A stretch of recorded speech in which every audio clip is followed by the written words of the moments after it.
guys, we got 3 iPads to compare today. I'm going to turn them on so you can see what's going on here. The one on the left, right here, is Generation 2. The one in the middle is the iPad Air, iPad Mini Air. And then the one all the way to the right is Generation 3, the one before the iPad Air. I'm going to compare literally the brightness, the thickness, and I'll try to give you an idea. If you're looking for an iPad in the market, you may save some money actually by if you have the money, just go for the latest one. But if you're trying to figure out what to buy, you can save some money just by looking at this. And I'm going to be pretty brief and straightforward. So that's iPad mini right there. That's Generation 2 and that's Generation 3. Generation 3, Generation 2. I don't see a innovative technological difference over here unless you have like literally really cannot see much and you need that Retina display. Go with the new iPad. The newest iPad, excellent text, excellent. I don't know what they've done. You're going to see that some differences underneath the lightning and everything. Literally gives you brilliant text and all that. Now, does that mean the others are bad? No. Great iPads, all of them are great. You cannot even go wrong, even with Generation 2. I strongly suggest consider that. And if you look at the operating systems, I purposely put the new one on a Generation 2 and left the Generation 3 on the older. I didn't upgrade it to iOS 7 on this one. This comes with iOS 7, you got no choice. We upgraded that one. So I'm going to go to a spot on iPad. Everything's going to have the same content. So I'm just going to hover over with the camera like real quick like this from the top. Now you're looking at a Generation 2 on the left, iPad Air in the middle, and Generation 3 at the right side. So if you can see the brightness, they're all maxed out. And I can tell the difference between iPad Air, Generation 2, and Generation 3. I hope you can see it. This is as good as it's going to get. The content is the same. And I'm going to get closer. As you get closer, you can see like text is clear on Generation 2. iPad Air got some kind of like a softer light at the back, which makes it easier to read the text, in my opinion. But you're not going to feel the difference when reading because this text is pretty much readable also.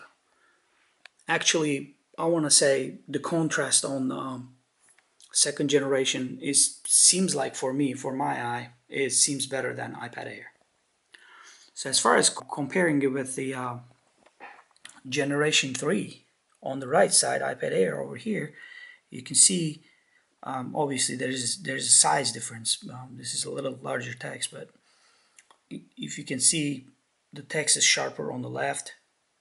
I hope you can see the difference, but and then the contrast is better on this one also. So there's like a little gives and takes between 3 iPads as far as the lighting goes, as far as the brightness goes.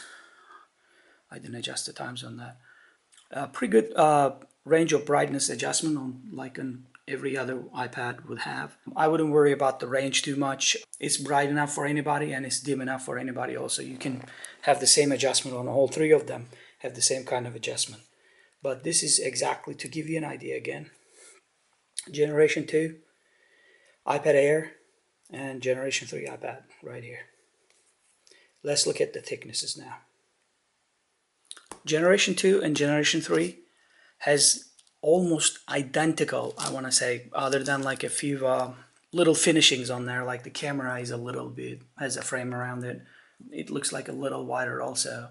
And some buttons may have changed, but other than that, the thickness is the same. Obviously, when you get the iPad Thin Air, it's definitely a little thinner, definitely a little lighter than either one of them.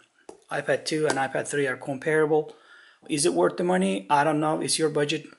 They all do the same thing. I am very happy with the speed of iPad 2. I'm very happy with the speed of Generation 3. I'd rather go with the size, like capacity, instead of buying a new one, the newer one, spending money on a newer iPad.